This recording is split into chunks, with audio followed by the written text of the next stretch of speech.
Selamat datang dalam pertemuan ke-13 untuk perkuliahan manajemen kearsipan. Hari ini kita sudah masuk ke tema baru dalam mata kuliah kearsipan, yaitu pada proses atau pada tahapan penemuan, peminjaman, dan penyusutan arsip. Kalau pertemuan sebelumnya kita sudah belajar tentang bagaimana mengelola atau menyimpan arsip berdasarkan subjek, berdasarkan abjad, berdasarkan numerik, dan juga wilayah. Nah, hari ini kita meneruskan bagaimana setelah dokumen arsip itu tersimpan dengan baik sesuai dengan pilihan atau ketentuan atau standar yang sudah ditetapkan, maka hari ini kita akan memperdalam atau mempelajari tentang bagaimana menemukan sebuah arsip atau meminjam atau peminjaman, dan selebihnya adalah bagaimana menyusunkan arsip setelah digunakan beberapa waktu lamanya. Nah, sebelumnya saya akan coba menjelaskan tentang sasaran pembelajaran pada hari ini, yaitu tentunya dalam kegiatan pengarsipan, khususnya pada tahapan penemuan atau peminjaman serta penyusutan arsip, itu tidak asal terjadi begitu saja, tetapi ada hal-hal yang harus diperhatikan. Salah satunya adalah kita akan mengetahui dasar hukumnya dan maksud peminjaman arsip itu seperti apa. Nah, setelah itu kita akan mempelajari atau kita akan mengetahui bagaimana proses dan arti penting sebuah pencatatan atas arsip. Jadi arsip itu sebelum disimpan, sebelum dilakukan peminjaman atau penyusutan, itu sudah tercatat dengan bagus, tercatat dengan rapi, sesuai dengan indeks, sesuai dengan kode dan sebagainya. Nah, apa juga kegunaan catatan peminjaman arsip? Tentu hari ini kita akan mengetahui, akan belajar bersama-sama, dan kita juga akan mengetahui bagaimana langkah-langkah penemuan kembali arsip atau dokumen. Nah, berikutnya adalah setelah kita belajar tentang penemuan, peminjaman, dan serta penyusutan arsip, kita akan mengetahui juga ketentuan waktu penggunaan arsip yang dipinjam. Artinya bahwa dokumen yang keluar atau dokumen yang dipinjam untuk kegiatan lainnya itu tentunya ada ketentuannya, ada tahapannya, dan serta pengembalian arsip. Nah, selain itu kita akan juga mempelajari tentang pemusnahan arsip hari ini, ya, pemusnahan arsip atau pemindahan arsip setelah sekian waktu digunakan oleh departemen atau perusahaan sesuai dengan kebutuhan, karena tidak mungkin arsip itu akan disimpan seterusnya, akan menumpuk, dan tentu ada tahapan-tahapan. Nah, itu nanti kita akan belajar bersama-sama bagaimana pemusnahan arsip dan juga memindahkan arsip dari yang lemari utama sampai ke tahapan pemusnahan. Yang pertama, kita akan belajar atau mengetahui dulu dasar hukumnya, bahwa dalam pengarsipan itu, seperti yang dikeluarkan oleh ANRI, Arsip Nasional Republik Indonesia, di sana ada undang-undang yang mengatur tentang pengarsipan.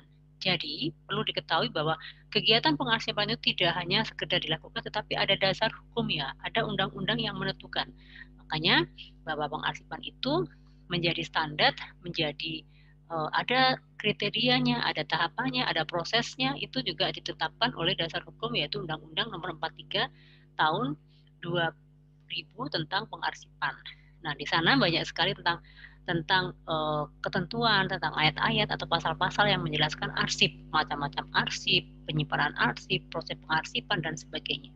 Nah, sesuai juga dengan keputusan Kepala ANRI pada tahun 2009, itu turunan dari undang-undang yang telah ditentukan atau diturunkan atau diterbitkan, itu juga ada keputusan yang mengatur tentang pedoman penyusutan arsip pada lembaga negara dan badan-badan pemerintahan.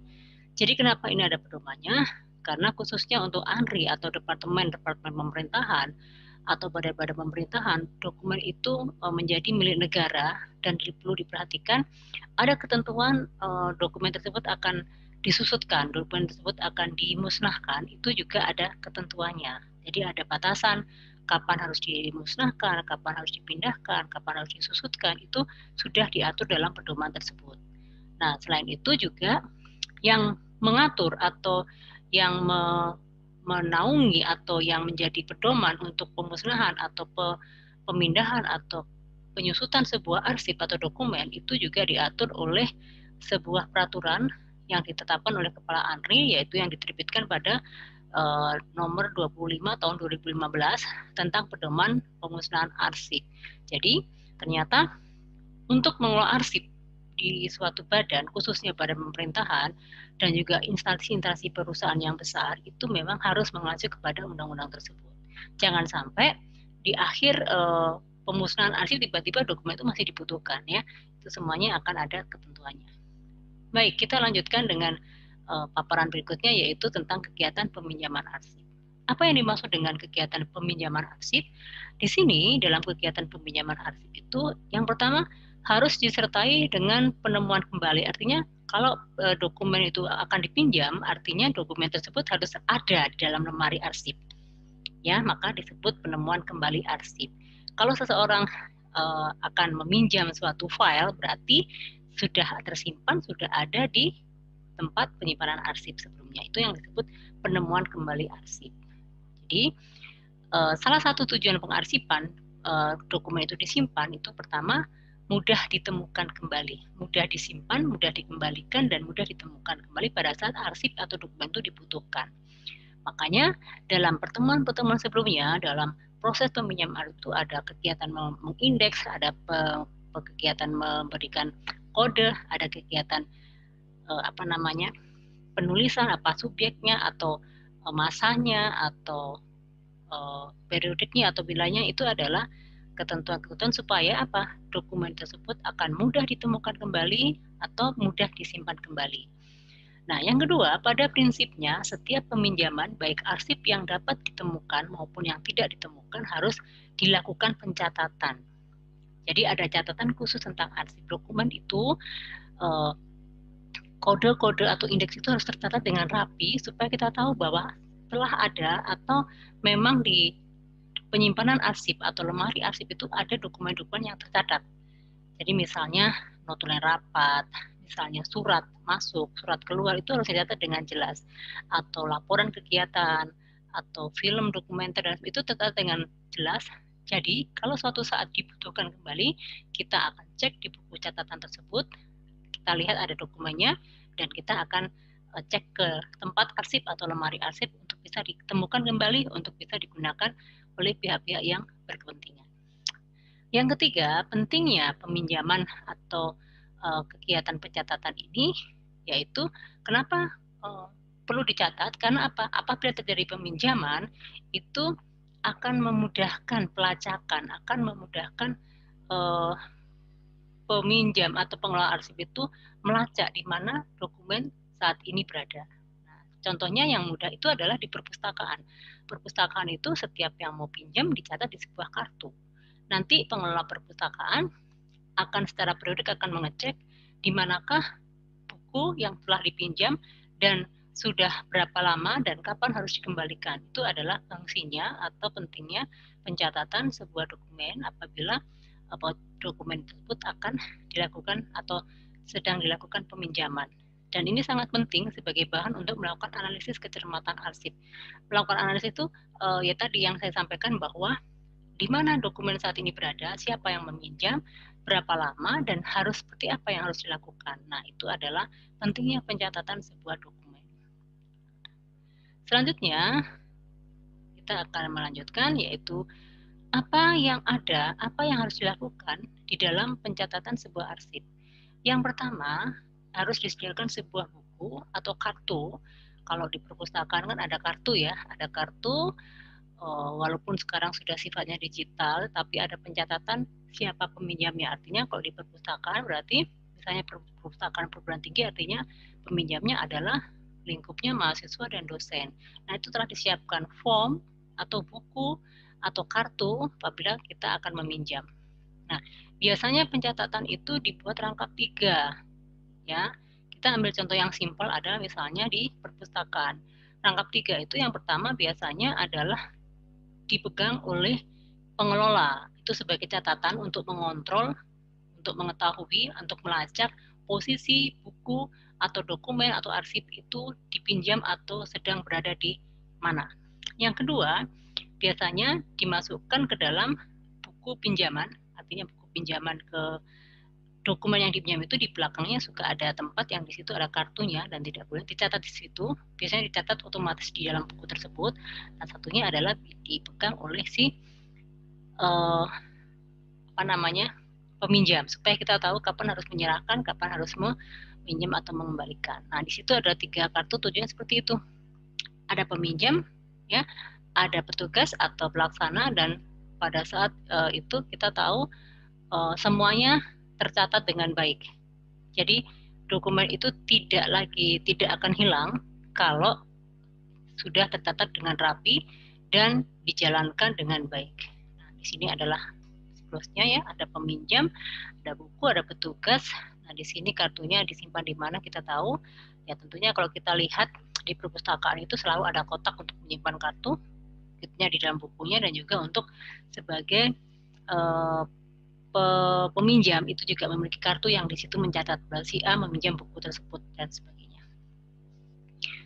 Berikutnya, nah, kita akan coba lihat dalam kegiatan pencatatan sebuah arsip itu ada hal yang perlu diperhatikan, ada 2 aspek penting yang perlu diperhatikan. Yang pertama, bahwa dokumen atau arsip itu harusnya mudah ditemukan.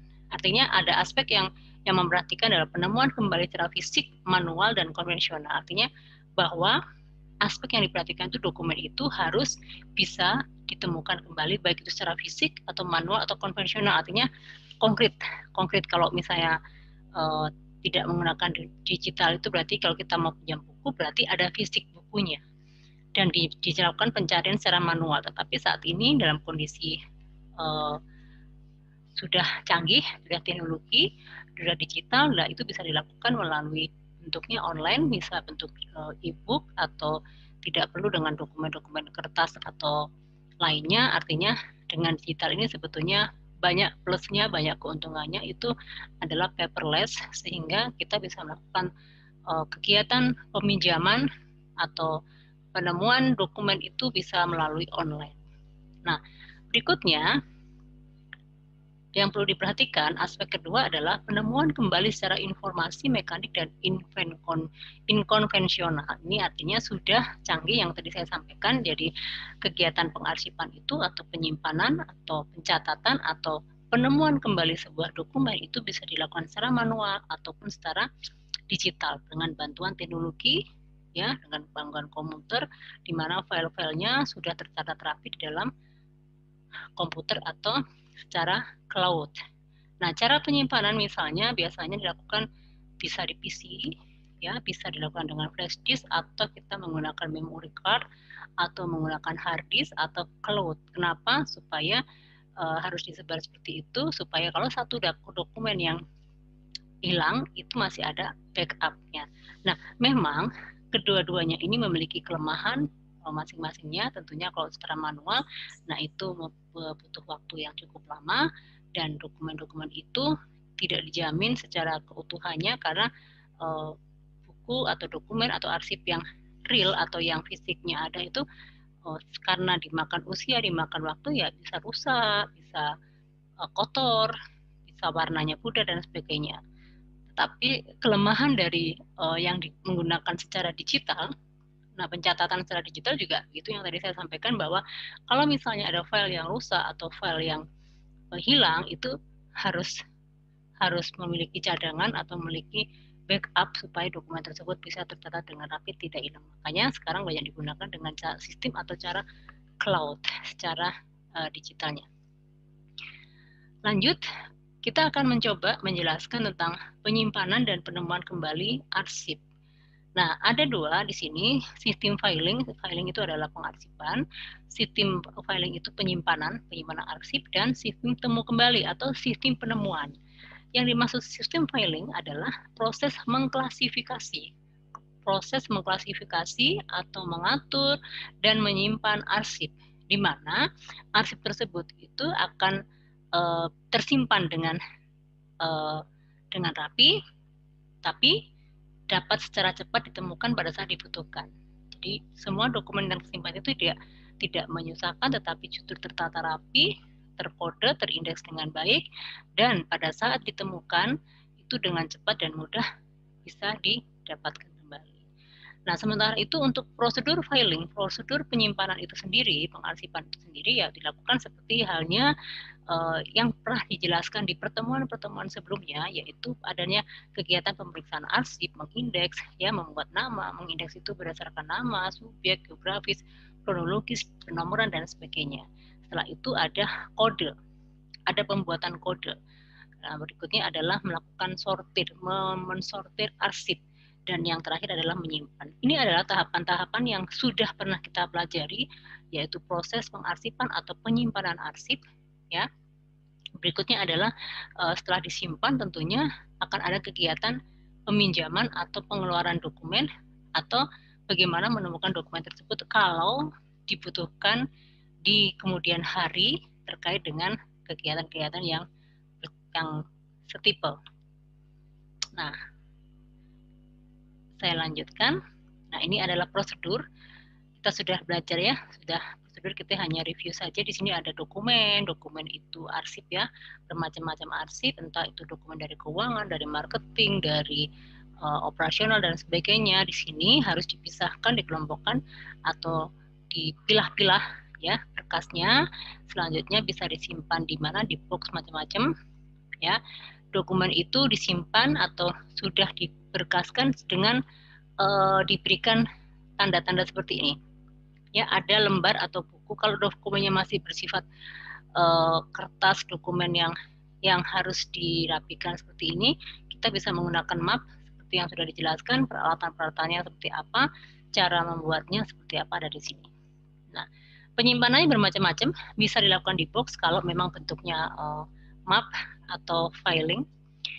Tapi kalau misalnya sudah bertumpuk-tumpuk atau dokumennya banyak, berarti kita membutuhkan ruang lagi yang lebih lebar, ya salah satunya laci. Kalau yang box ini biasanya diletakkan di atas meja, jadi setiap perusahaan atau kantor atau apapun, setiap meja kerja biasanya ada satu box yang menyimpan clear holder, map, atau dokumen keeper yang isinya berkas-berkas yang sifatnya tipis selembar atau lembaran-lembaran yang memang digunakan berulang-ulang dalam periode yang bersamaan atau berdekatan. Nah, ini kalau dokumennya lebih banyak berarti perlu laci ya. Laci ini biasanya akan terkunci. Kalau yang di box ini karena terbuka berarti sifatnya dokumen itu tidak terlalu rahasia. Tapi pada saat kita sudah menyiapkan atau harus membutuhkan laci, berarti dokumen itu kemungkinan menjadi dokumen-dokumen yang penting yang memang tidak bisa bersebaran atau tidak bisa disimpan di sembarang tempat. Begitupun filing kabinet, kalau filing kabinet ini menunjukkan bahwa dokumen itu sudah terlalu banyak yang memang tidak memungkinkan disimpan di atas meja, berarti butuh space yang luas karena dokumennya banyak dan tentu akan digunakan terus-menerus beberapa kali dalam periode tertentu. Ini adalah proses atau penyimpanan arsip itu seperti ini. Selanjutnya, nah kita masuk ke dalam penyusutan. Kalau tadi kita masuk ke dalam proses penyimpanan dan peminjaman, sekarang kita masuk ke dalam proses penyusutan. Apa yang dimaksud dengan penyusutan? Artinya bahwa arsip itu memiliki umur. Ya, semakin lama nilai arsip atau guna arsipnya juga semakin berkurang. Nah, di sini ada alasan kenapa ada kegiatan tahapan setelah menyimpan. Jadi kalau kita kembali lagi secara garis besar, pengarsipan itu ada proses penyimpanan arsip dan penemuan, dan berikutnya adalah penyusutan, nanti ada di akhir adalah proses pemusnahan. Nah, penyusutan ini bermacam-macam, ya. Penyusutan misalnya dokumen itu ada umurnya. Misalnya kalau dokumen di sekolahan untuk diploma 3 biasanya kan setelah 3, 4, 5 tahun itu harus dipindahkan atau dimusnahkan. Begitupun kalau di Departemen Keuangan dan sebagainya biasanya dokumen atau file-file itu akan tersimpan selama 3 sampai 5 tahun, setelah itu baru dipindahkan atau dimusnahkan. Ya kan? Karena setiap hari, setiap saat itu, setiap tahun kita akan bertambah dokumen yang tersimpan, dokumen yang akan dikelola, sehingga hal itu perlu dikelola, perlu disusutkan tentunya berdasarkan Undang-Undang Nomor 43 Tahun 2009 Pasal 49 tentang penyusutan arsip. Artinya bahwa tidak semudah atau tidak segampang kita memusnahkan arsip atau memindahkan arsip. Tentunya ada aturannya, ada payung hukumnya kapan dokumen itu harus dimusnahkan. Nah, yang jelas Ada kegiatan namanya pemindahan arsip secara inaktif dan juga pemusnahan dan penyerahan arsip statis ya. Di mana kegiatan ini dilakukan karena memang dokumen tersebut sudah kurang memiliki nilai guna. Arti nilai guna itu artinya sudah tidak lagi dibutuhkan, sudah tidak lagi diperlukan dalam waktu-waktu yang saat ini karena sudah terlalu lama. Nah, ini adalah dasar hukumnya. Selanjutnya, ini apa yang dimaksud dengan retensi, arsip, atau penyusutan? Yang dimaksud dengan retensi adalah satu, yang pertama, kalau arsip sudah mulai disusutkan berarti sudah waktunya dipindahkan. Memindahkan arsip inaktif dari unit pengelola ke unit kearsipan dalam lingkungan lembaga negara atau badan pemerintahan. Nah, ini kita hanya memfokuskan kepada lembaga-lembaga negara. Tapi sebetulnya itu bisa berlaku di banyak industri, baik itu industri swasta atau BUMN, itu bisa juga berlaku karena semakin besar perusahaan tentunya dokumennya juga banyak dan tentunya itu kalau dibiarkan terus secara konvensional menumpuk itu juga butuh waktu ruang yang luas dan butuh pengelolaan yang luar biasa. Makanya tetap harus harus mengikuti retensi arsip sesuai dengan undang-undang supaya kita bisa menyusutkan arsip atau perusahaan-perusahaan bisa menyusutkan arsip dengan memindahkan arsip-arsip tersebut untuk digantikan dengan dokumen-dokumen yang baru. Pemusnahan arsip harus dilakukan sesuai dengan ketentuan yang berlaku. Apa ketentuannya? Adalah berdasarkan undang-undang yang tadi saya jelaskan. Yang terakhir, pada saat kita sudah atau pengelola arsip akan melakukan penyusutan atau pemusnahan arsip, harus diserahkan secara legal. Jadi penyerahan arsip statis ke unit kearsipan kepada arsip nasional atau arsip daerah. Artinya bahwa harus ada serah terima, harus ada form atau tanda tangan legal yang harus disepakati oleh pihak-pihak yang akan mengelola arsip tersebut. Jadi retensi arsip itu atau penyusunan arsip itu dibedakan, pertama dipindahkan dulu, baru dimusnahkan. Nah, artinya dipindahkan itu artinya tidak langsung dimusnahkan. Jadi setelah pemusnahan arsip misalnya setelah 10 tahun, artinya setelah 5 tahun dipindahkan dulu menjadi arsip yang inaktif. Jadi memindahkan arsip yang inaktif tadi menjadi nonaktif di satu tempat. Belum dimusnahkan karena masih kemungkinannya masih digunakan. Nah, kapan dipindahkannya? Ya tadi setelah harusnya dimusnahkan 10 tahun karena 5 tahun masih 5 tahun maka dipindahkan dulu. Berarti disusutkan, sudah nilai gunanya sudah mulai berkurang. Nah, kalau dokumen itu sudah tidak memiliki nilai guna, maka tahapan berikutnya penyusutan itu dilakukan dengan pemusnahan.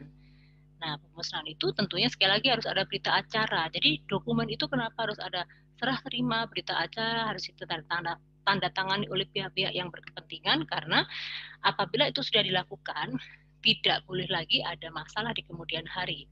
Misal, sudah dipindahkan, ternyata tiba-tiba dibutuhkan kembali. Nah, itu kan perlu waktu yang lama, harus membongkar ulang. Nah, apalagi kalau sudah masuk ke tahap pemusnahan, sudah dibakar, sudah dirajam, sudah dibubur, tiba-tiba diminta lagi datanya. Nah, itu kalau tidak ada berita acara, yang dipersalahkan adalah unit kearsipan. Maka dari itu, nanti kita akan lihat berita-berita acara yang harus ditandatangani oleh pihak-pihak yang berkepentingan supaya tidak terjadi sesuatu di kemudian hari.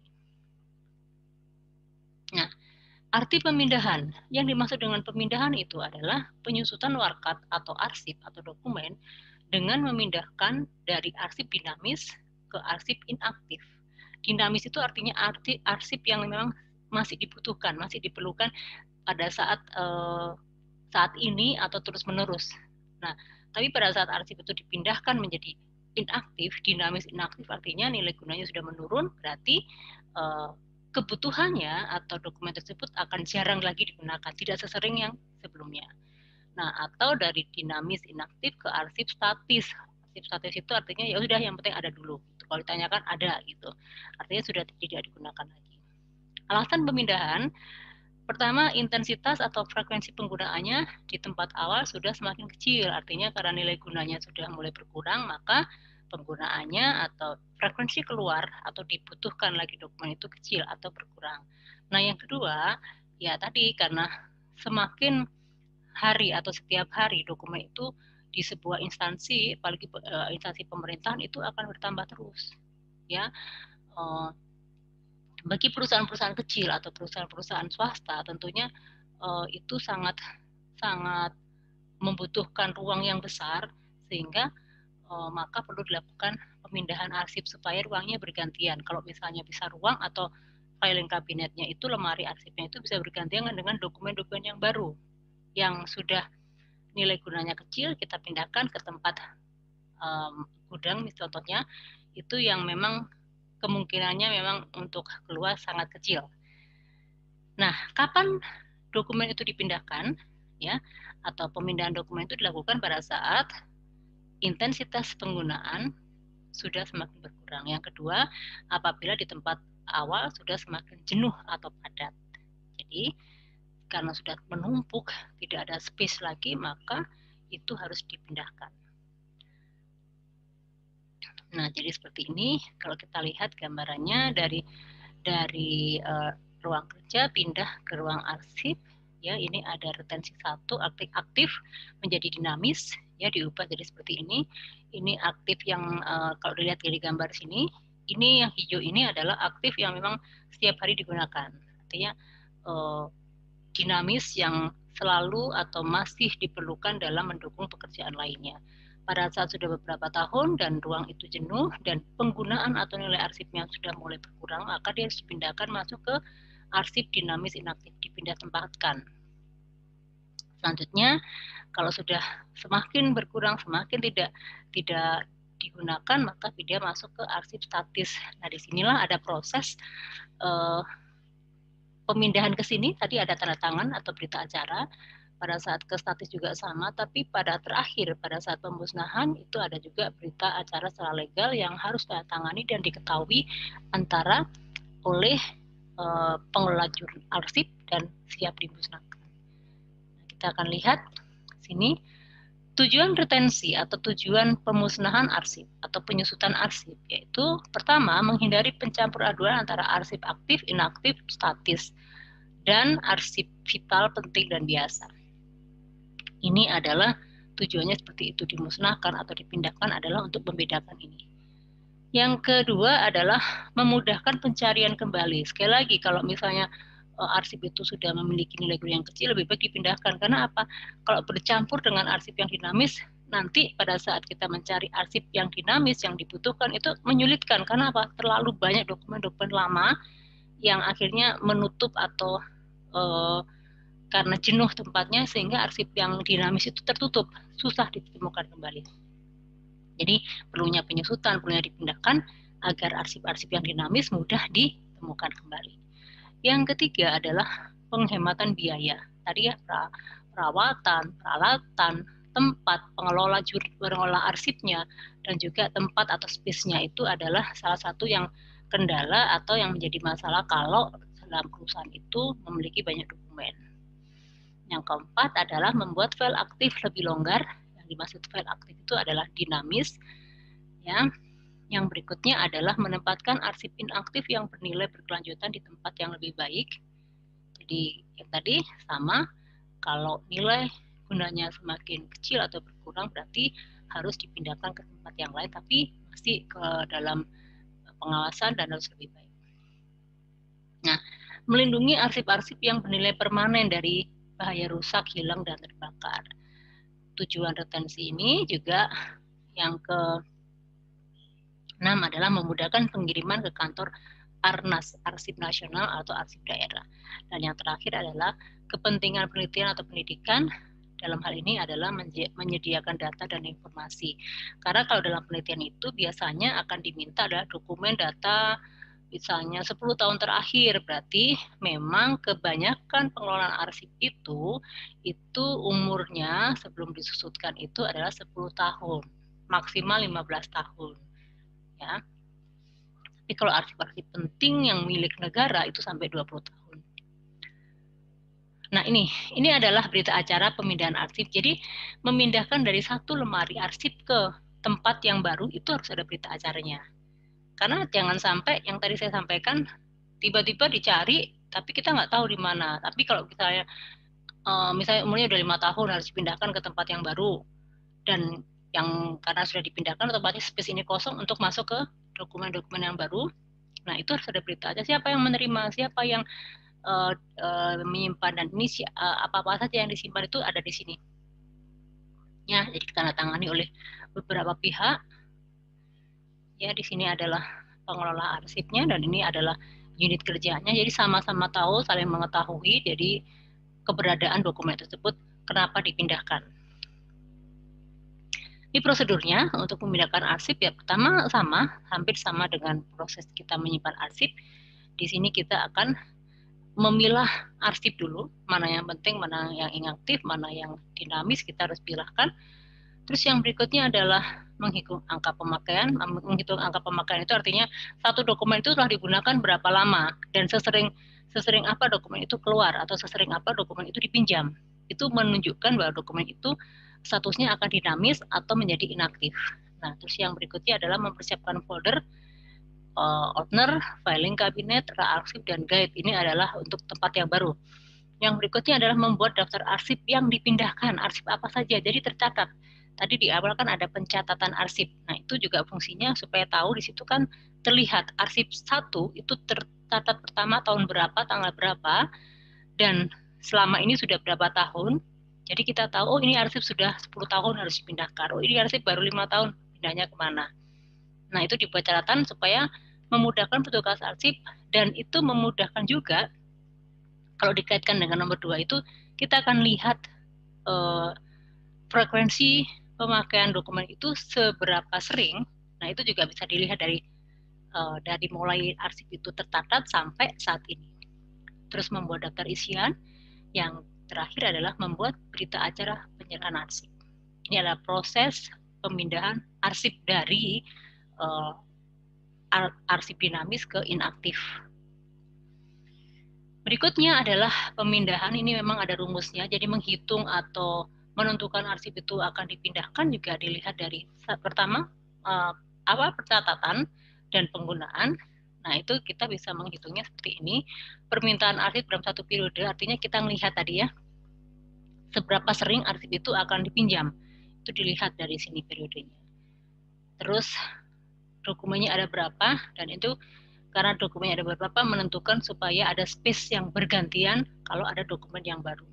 Nah, ini adalah rumusnya. Jadi tetap ya dilihat dari dokumen yang dinamis itu adalah yang dokumen yang sering atau dokumen itu frekuensi dipinjam atau keluar digunakan itu lebih sering. Nah, ini ada daftar. Ini daftar arsip statis yang diserahkan. Artinya kita menulis lagi arsip-arsip yang akan kita pindahkan, diserahkan ya. Artinya kalau dipindahkan kan berarti ada serah terima, dicatat dulu dalam bentuk tabel seperti ini, dibuatkan berita acaranya, baru sah untuk bisa dipindahkan ke tempat yang baru. Nah, ini memusnahkan. Ini tahapan terakhir dari kegiatan pengarsipan adalah pemusnahan. Pemusnahan artinya melenyapkan atau merubah bentuk dokumen dengan berbagai cara, baik itu dibakar, dirajang, dengan menggunakan zat kimia, atau dibubur, dan lain-lain. Agar tidak dapat dibaca dan diketahui orang. Artinya dokumen itu sudah, supaya tidak bocor dan tidak disalahgunakan dengan pihak-pihak lain, maka dilakukanlah namanya pemusnahan. Nah, ini contoh, ini dirajam ya, dirajang dengan menggunakan mesin cacah kertas. Kalau kita lihat di toko-toko pabrik kertas itu kan ada mesin pemotong kertas. Nah, itu salah satunya adalah untuk memusnahkan arsip. Nah, terus dibakar dengan zat kimia atau dibubur. Nah, itu tujuannya ya supaya arsip itu walaupun memang di dalam perusahaan tersebut atau dalam pemerintahan itu tidak digunakan, tetapi kalau tidak dimusnahkan bisa jadi akan digunakan oleh pihak-pihak yang tidak berkepentingan dengan kegiatan atau dengan lain kegiatannya. Nah, jadi supaya itu musnah ya, tidak disalahartikan, maka perlu dilakukan pemusnahan. Nah, kapan pemusnahan itu dilakukan?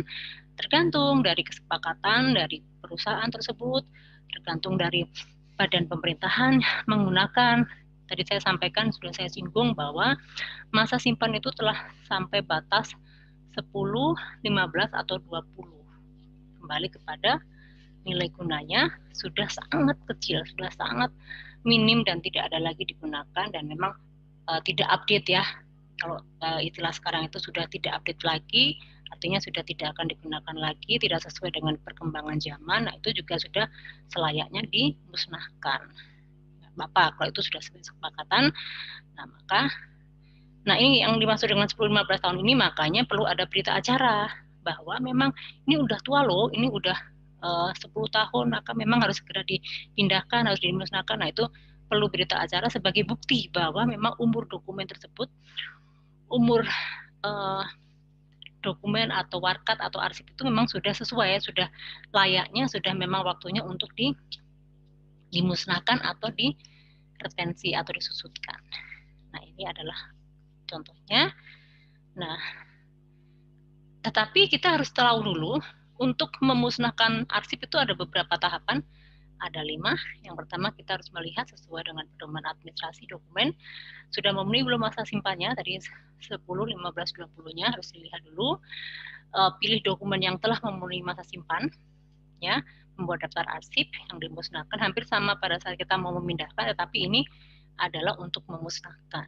Dan diakhiri dengan sebuah berita acara pemusnahan. Jadi pada saat dokumen itu dikumpulin, misalnya satu ruangan itu dokumen selama 20 tahun itu akan dimusnahkan, dibakar, itu harus ditandatangani lagi. Kalau tadi dipindahkan ya, kalau ini dimusnahkan dengan menentukan ini dokumen mau diapakan, itu harus ditandatangani, ada saksi-saksi yang mengetahui bahwa sah ini dokumen atau arsip sudah siap dibakar, arsip siap dicacah. Jadi ada pilihan mau dibakar atau dicacah atau dilebur secara kimia atau dibubur.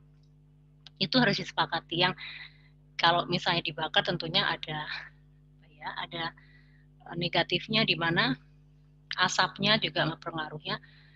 Nah, ini adalah tahapan dalam hal mengelola arsip di akhir, yaitu memusnahkan arsip. Jadi setelah dokumen masuk, kita simpan, habis disimpan kita keluarkan karena ada yang meminjam atau menggunakan, terus harus dipindahkan karena memang space atau nilai gunanya sudah sangat minim, dan terakhir karena umur atau masa dokumen itu sudah tidak update, sudah tidak lagi dibutuhkan, maka harus dimusnahkan untuk membuat space baru atau mengelola arsip-arsip yang update, seperti itu. Oke, sampai di sini apakah ada yang mau ditanyakan? Silakan menyampaikan pertanyaannya,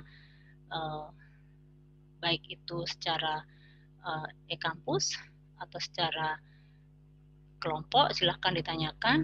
Jika tidak ada, maka seperti biasa, untuk melakukan pendalaman materi hari ini ada beberapa tugas yang harus dikerjakan, dan silakan kita akan melihat atau kembali ke e-kampus. Di sana akan dijelaskan due date atau tanggal batasan waktu pengumpulan tugas tersebut. Oke, baik, kalau tidak ada, saya ucapkan terima kasih atas perhatiannya. Saya berharap pertemuan hari ini memberikan banyak manfaat buat seluruh peserta perkuliahan, dan tentunya kita semakin paham, semakin memahami bagaimana mengelola arsip yang baik dan benar dari tahap awal sampai pada tahap pemusnahan. Sampai ketemu di pertemuan selanjutnya, dan tetap semangat. Terima kasih.